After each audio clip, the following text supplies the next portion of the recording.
दो लाइनों से अपने परिचय की शुरुआत करूंगी कि पहली तो मेरी जननी माई, दूजी गौ माता है, मेरी नजरा में सब बढ़ के मेरे पिता का नाता है।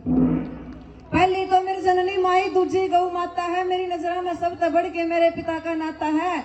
और हरियाणा के हिसार जिले में खेदड़ सयू गांव मेरा, मैं हाथ जोड़ के कर रही हूँ भाई, ले लो ना प्रणाम मेरा।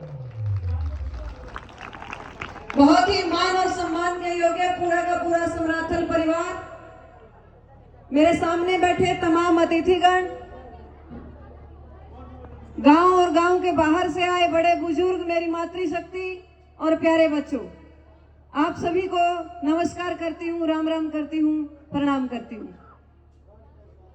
और थोड़ी सी शुरुआत एक एनर्जी के साथ करना चाहूंगी कि जोश जज्बा जुनून हो जिसमें वो भूले नहीं समाते हैं, और जो कुछ करने की ललक रखते हैं वो इतिहास रचाते हैं। शब्द शक्ति ऐसी बोलने से पहले तोलना, और जिसने पिया हो अपनी माँ का दूध वही भारत माँ की जय बोलना। भारत माता की, भारत माता की। बहुत बहुत धन्यवाद आप सभी का। मेरे परिचय से अच्छा है कि जिस उद्देश्य के लिए मैं आज यहाँ आई हूँ, जिस उद्देश्य को लेकर के मैंने थोड़ा सा प्रयास किया है, घर से निकली हूँ, उस उद्देश्य को आप लोगों के बीच में रखूं। और छोटा सा उद्देश्य यही है कि आज हमारे हाथ में एक मोबाइल पकड़ा दिया गया, हमें सोशल मीडिया का यूज हम करते हैं।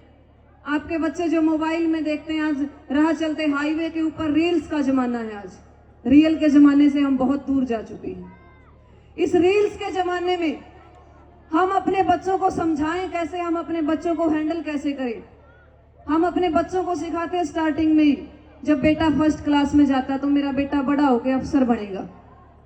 क्या सिखाते हैं कि हमारा बेटा बड़ा होकर अफसर बनेगा, और उस अफसर वाले गुण उसको बचपन में आप डालते रहते हैं। बेड के ऊपर उसको खाना परोसते हैं, मुंह धोने से पहले बेड के ऊपर उसकी चाय या दूध चला जाता है। जब आप शुरू में उसके अंदर गुण अफसर वाले डालते हैं तो बुढ़ापे में ये उम्मीद मत करना कि हमारा बेटा बड़ा होकर के हमारी सेवा करेगा, फिर वो अफसर वाले गुण ही दिखाएगा। जब हम स्कूल में पढ़ते थे, मेरे पापा किसान हैं, जब हम स्कूल में पढ़ते थे तो मेरे पापा ये कहते थे कि पहले घर का काम करो, उसके बाद स्कूल के अंदर जाना। और काम करने की वो भावना हमारे अंदर वहां से जागृत होती है जब हम छोटे से बच्चे को ये सिखाते हैं कि काम से ऊपर कुछ नहीं है।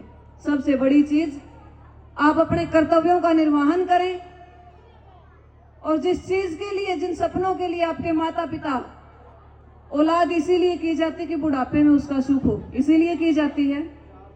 हमारी वंश बेल चले, हमारा नाम अच्छा हो, हमारा बच्चा नाम रोशन करेगा।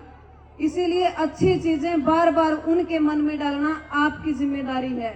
अगर आपका बच्चा गलत दिशा में जाता है, वैसे तो कोई माता पिता ये नहीं चाहता कि हमारा बच्चा गलत डायरेक्शन में जाए, लेकिन फिर भी यदि आपका बच्चा गलत दिशा में जाता है तो सबसे बड़े जिम्मेदार उसके आप है, क्योंकि आपने उनके अंदर ये संस्कार और ये विचार डाले हैं।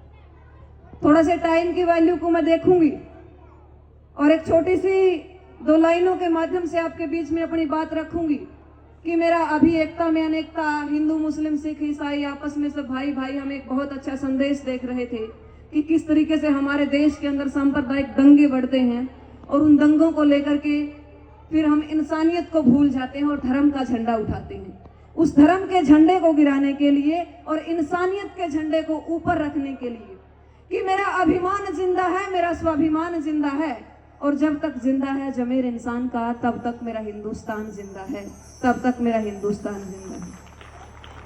सुन रखी है कुरान मैंने, पढ़ा है गीता को, और मान किया है सबका, न कोसा है सीता को।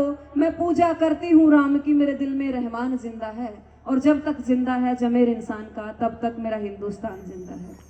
यूं जात पात के कचरे में, यूं जात पात के कचरे में ऊंच नीच का जहर न घोलो, और ना बोलना आता हो तो प्लीज कुछ मत बोलो। तेरे एक जाने से कुछ फर्क नहीं पड़ता, तेरे पीछे पूरा जहान जिंदा है, और जब तक जिंदा है जमीर इंसान का, तब तक मेरा हिंदुस्तान जिंदा है। और तू कहता है कि भाग्य है मेरा, तू कहता है कि भाग्य है मेरा, भाग्य चलकर न आएगा। मेरे दोस्त हाथ में निवाला उठा, तभी तो पेट के अंदर जाएगा, और चार कांधों पर जाना जहां वो कब्रिस्तान जिंदा है। जब तक जिंदा है जमीर इंसान का, तब तक मेरा हिंदुस्तान जिंदा है। अंत में मोहब्बत जो वतन से की वो दिल में बसती है, मोहब्बत जो वतन से की वो दिल में बसती है। न अहम कर कितने आए और कितने गए तो तेरी क्या हस्ती है, कलम हाथ से चली तो कागज पर परवान जिंदा है, और जब तक जिंदा है जमीर इंसान का तब तक मेरा हिंदुस्तान जिंदा है, तब तक मेरा हिंदुस्तान है। इसीलिए हमेशा एक ही सपना लेकर के चले, अपने देश के लिए जिएंगे, अपने देश के लिए मरेंगे, और यदि बात आई अपने देश के लिए प्राणों की आहुति देने की तो वो भी देंगे। आप सभी को गुरु पर्व की बहुत बहुत शुभकामनाएं देते हुए अंत में बस इतना ही कहूंगी कि आपने जो ये मौका दिया, किया मुझ पर उपकार, सलाम करूं, शुक्रिया करूं, करूं आपको नमस्कार, करूं आपको नमस्कार।